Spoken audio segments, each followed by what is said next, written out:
कलमा शरीफ पढ़ लीजिएगा एक मरतबा, ला इलाहा इल्लल्लाहु मुहम्मदुर रसूलुल्लाह सल्लल्लाहु तआला अलैहि वसल्लम। देखिए वक्त की किल्लत है और क्योंकि हालात के पेश नज़र हैं और वक्त ने पैरों के अंदर बेड़ियां डाल रखी हैं, इसलिए आप हजरात खामोशी से बैठे रहें और सिर्फ एक जुमले में सारी बात को समझ लें। आप यहाँ सुनने के लिए आए हैं, अंदाजे अपना सुनने का इस तरीके से कर लें जैसे एक टीचर अध्यापक जब क्लास के अंदर बच्चों को शिक्षा देता है तो तालीम हासिल करने वाले तमाम तलबा तालीम हासिल करते हैं। जैसे तमाम बच्चों का जहन, तमाम बच्चों की सोचो फिक्र, बच्चों की निगाहें अपने टीचर अध्यापक पर रहती हैं, ऐसे ही अपने निगाहें सब इस तरफ आप जारी रखें। और पहले स्टेज में से कोई तारुफ का मोहताज नहीं है, सिर्फ इतना समझ लीजिए जो जहां है वहीं पर आफताब है। और आप देखें अल्लामा राहत अजीजी साहब किसी इंट्रोडक्शन के मोहताज नहीं, सिर्फ एक जुमले में आपकी शख्सियत को समझ लीजिए कि आप शख्स नहीं बल्कि शख्सियत का नाम राहत अजीजी है। शख्स का नाम नहीं, शख्सियत का नाम है। शख्स अलग है, शख्सियत अलग है। शख्स मिट जाता है, शख्सियत बाकी रहती है। तो इसलिए आप सिर्फ एक जुमले में समझिएगा।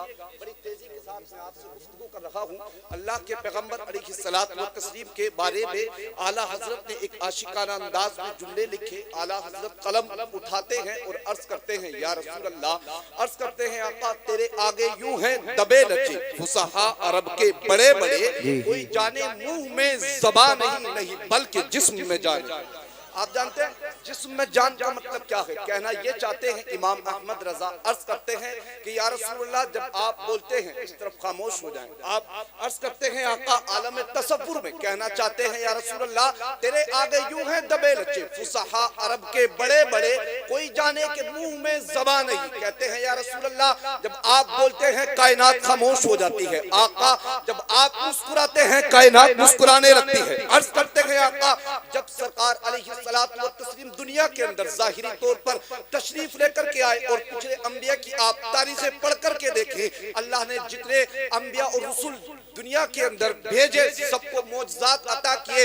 हर नबी को हर दौर के एतबार से मौजज़ा अता किया। अल्लाह ने अपने पैगंबर अलैहिस्सलाम को जो मौजज़ा उस वक्त में लेकर के भेजा था वो मौजज़ा कुरान था। उसकी वजह क्या थी?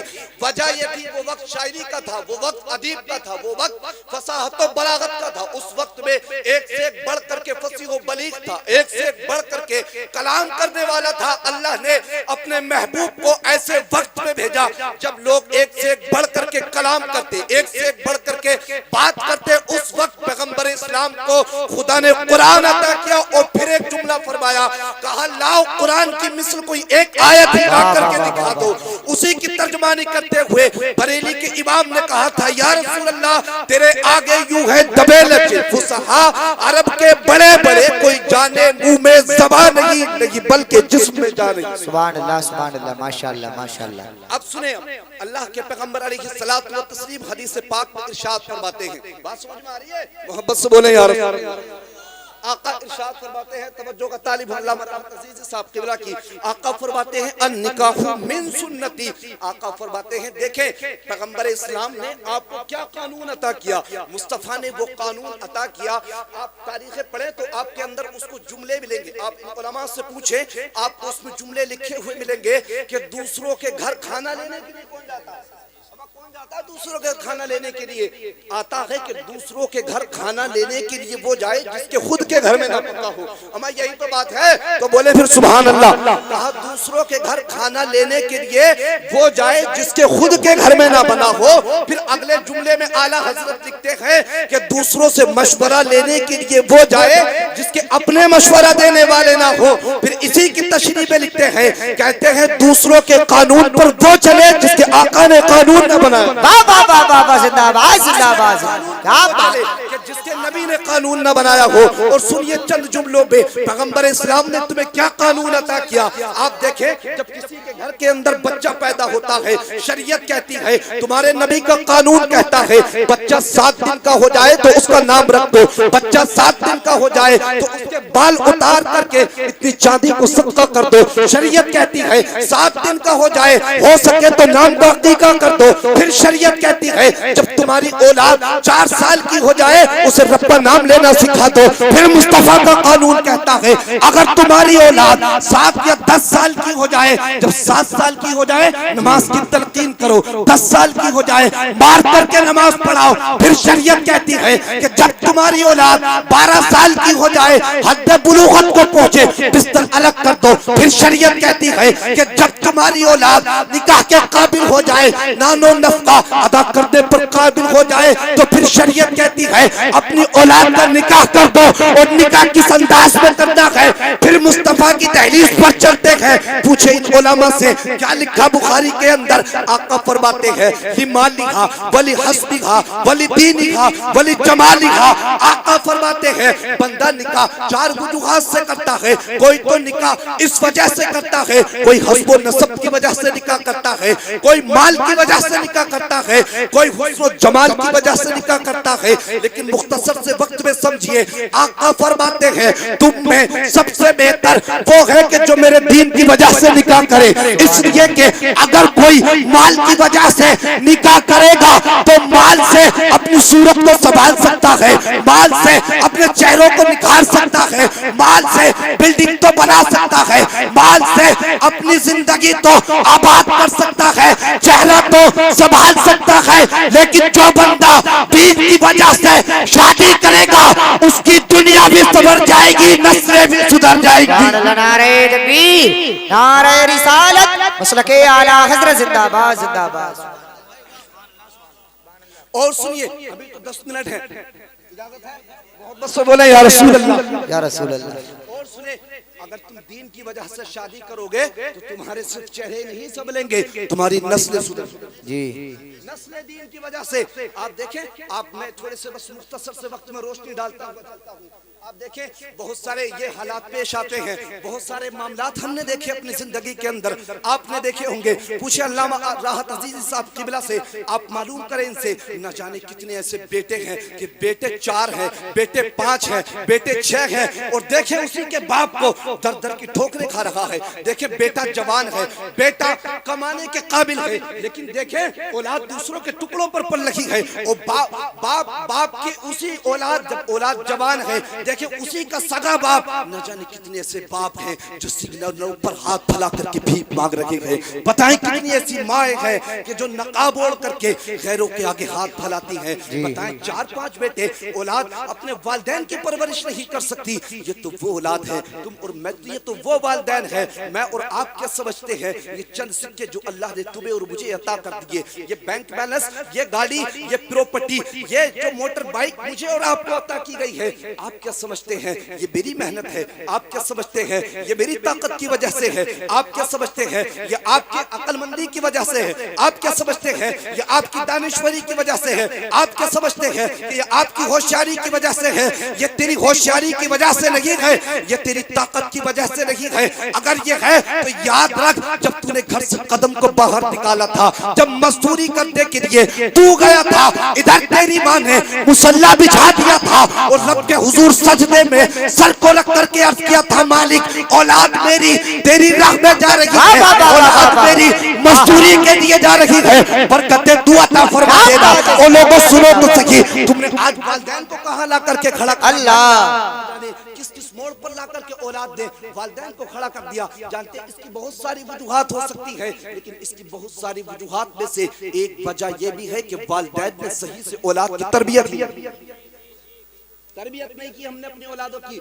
हम समझते हैं कि हमारी औलाद की तरबियत या तो मस्जिद में होगी, हमारी औलाद की तरबियत या तो स्कूल में होगी, हमारी औलाद की तरबियत या तो मदरसे में होगी। हम सोचते हैं हमारी औलाद की तरबियत, औलाद कॉलेज जाएगी तब सुधरेगी, औलाद यूनिवर्सिटी जाएगी तब सबक पढ़ेगी। नहीं, अल्लाह के पैगंबर अलैहिस्सलाम इरशाद फरमाते हैं, आका फरमाते हैं, लोगों सुनो, सबसे पहली दर्स का, सबसे पहला स्कूल, सबसे पहले पढ़ने की जगह अगर कोई है तो तुम्हारे बाप, तुम्हारी माँ की गोद, तुम्हारे बाप की और तुम्हारी माँ की गोद है। सबसे पहली दर्स का अगर तुम्हारे पर्दे की कोई जगह है, आप देखें जब वालिदैन नेक होते हैं, जब माँ बाप नेक होते हैं, अगर सुने यही आप अभी देखें 11वीं शरीफ का महीना निकला है, जुमले पर गौर करें भाई नकीब अहले सुन्नत साहब, बाप जब स्वाले होता है, बाप जब स्वाले होता है, बाप जब स्वाले होता है तो बेटा वली बनता है, लेकिन बाप जब अबू स्वाले होता है तो बेटा वलियों का सरदार बन जाता है। और फिर देखें माँ जब खैर होती है, माँ जब खैर होती है तो बेटा वली बनता है, और माँ जब उम्मुल खैर होती है तो बेटा वलियों का ताजदार बन जाता है।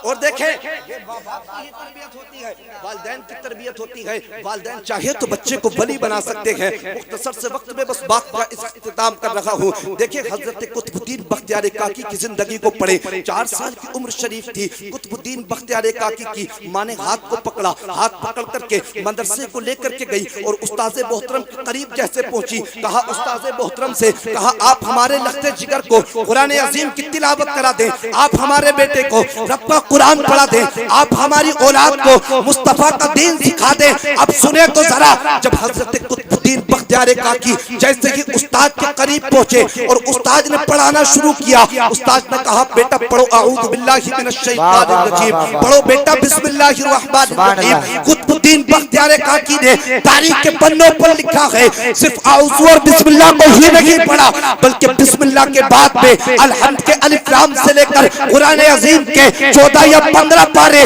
मुकम्मल पढ़ दिए। और जब मुकम्मल पढ़े उस्ताद ताज्जुब भरी निगाहों से देखने लगे और कहा बेटा बताओ तो सही कुरान के पारे कहाँ याद है। कुतुबुद्दीन बख्तियार काकी ने तड़प करके अर्ज किया कि बात मेरी वालिदा मोहतरमा 15 या 14 पारों की तिलावत किया करती थी, मेरी माँ 14 या 15 पारों की हाफिजा थी। आप अर्ज करते हैं बात यह है जब तक मेरे घर के अंदर सुबह का नाश्ता नहीं बनता था मेरी माँ कुरान अजीम की तिलावत नहीं करती। सुभान अल्लाह, सुभान अल्लाह, जिंदाबाद।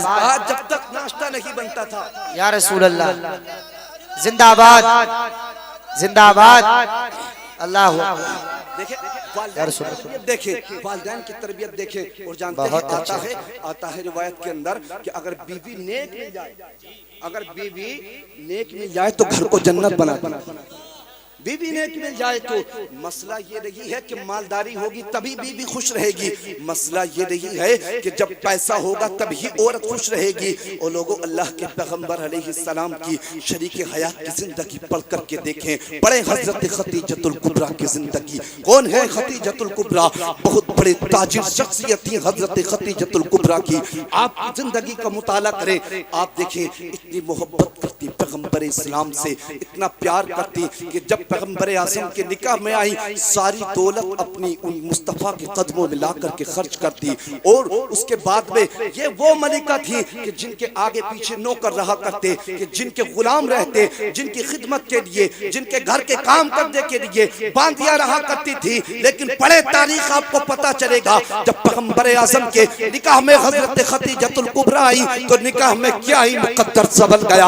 आप अपने हाथ से रोटियां पकाती और चूल्हे पर रोटियां पका करके एक मर्तबा लेकर के आ रही थी हजरत खतीजा मुस्तफा की बारगाह में, रोटियां बना करके लेकर के आ रही थी। खतीजा बाद में पहुंची, तायुर सिदरा बारगाह रिसालत में पहले पहुंच गई और पहुंच करके अर्ज करने लगे या रसूल अल्लाह, आपकी बीवी, आपकी शरीक हयात हजरत खतीजतुल कुबरा आपके दरमियान तशरीफ ला रही है। अर्ज करते हैं आका खुदा ने हजरत खतीजा के लिए सलाम भेजा है। सुभान अल्लाह। देखिए कौन सी शख्सियत है हजरत खतीजतुल कुबरा, ये वही हजरत खतीजा है। आज तो साहिब जिंदगी के अंदर अगर कुछ मुश्किलात आ जाए तो बीवियां भी, औरतें भी नजरों को टेढ़ा कर लेती है। लेकिन आप जिंदगी का मुताला करें मुस्तफा की, मुस्तफा का दौर, एक मुस्तफा की जिंदगी के कुछ अय्याम ऐसे गुजरे, तकरीबन 3 साल की जिंदगी पैगंबर आज़म की शैब अबू तालिब की घाटी के अंदर गुजरी। आप पढ़ करके देखें तारीखें पैगंबर इस्लाम जब हजरत खतीजतुल कुबरा और अपनी बेटियों को लेकर, तमाम चाहने वालों को लेकर के शैब अबू तालिब की घाटी के अंदर पहुंचे। आता है तारीखों में उस वक्त पैगंबर इस्लाम अलैहिस्सलातु व तस्लीम की शरीक हयात, आपके चाहने वाले तमाम के तमाम शैब अबू तालिब की घाटी के अंदर पत्तों को पीस करके खाते, पत्तों को पीस करके पानी में घोल करके पीते। हजरत खतीजतुल कुबरा वहां पर प्यासी रहती, भूखी रहती। जो खवातीन और थी जिनकी गोदों में बच्चे थे, प्यास से बच्चे तड़पते, उनकी माएँ अपने बच्चों के मुंहों पर हाथ रखती, एक जुमला फरमाती, कहती बेटा तुम्हें रोने की जरूरत नहीं है, तुम्हें परेशान होने की जरूरत नहीं है। जानते हैं कि तुम्हारे हल्क सूख चुके हैं, जानते हैं कि तुम्हारे पेटों के अंदर कुछ नहीं है, तुम्हें ग़िज़ा की जरूरत है, लेकिन याद रखना तुम जिस नबी का कलमा पढ़ते हो, तुम अगर आज इस भूख और प्यास को बर्दाश्त कर लोगे तो वही पैगंबर आज़म तुम्हें जन्नत के अंदर आबे कौसर के जाम से सैराब फरमा दे। तो लोगों, पैगंबर आज़म अलैहिस्सलात व तस्लीम की जिंदगी का मुताला करें और देखें आका अलैहिस्सलात व तस्लीम की शरीक हयात किस तरीके से हुजूर अलैहिस्सलात व तस्लीम के साथ में जिंदगी गुजारती, कितनी तकलीफों में जिंदगी गुजारती, मुस्तफ़ा के सहाबा किस अंदाज में जिंदगी गुजारते, मुस्तफ़ा ने क्या कानून दिया है, मुस्तफ़ा ने क्या प्यारा तरीका दिया है। अल्लाह के पैगंबर अलैहिस्सलाम लास्ट जुमला सुने, अल्लाह के पैगंबर अलैहिस्सलाम इरशाद फरमाते हैं कि जिस घर के अंदर मियाँ बीवी राजी होते हैं, अल्लाह उस घर के अंदर रहमतों के फरिश्तों का नुज़ूल फरमा देता है। जिस घर के अंदर मियाँ बीवी आपस में मुस्कुराकर एक दूसरे को सलाम करते हैं, पैगंबर आज़म फरमाते हैं अल्लाह उन दोनों की मग़फ़िरत फरमा दिया करता है। इसलिए अपनी जिंदगियों को पाकीज़ा करें, घरों के माहौलों को पाकीज़ा करें। अल्लाह पाक हम सबको इन बातों पर अमल की तौफीक अता फरमाए, जो गलत हो गए हो माफ फरमाए। बुलंद आवाज़ से कलमा शरीफ पढ़िए ला इलाहा इल्लल्लाहु मुहम्मदुर रसूलुल्लाह सल्लल्लाहु अलैहि वसल्लम व आखिरु दावाना अनिल हम्दुलिल्लाहि रब्बिल आलमीन। वक्त की किल्लत थी, अल्लाह पाक हम सबको इन बातों पर अमल की तौफीक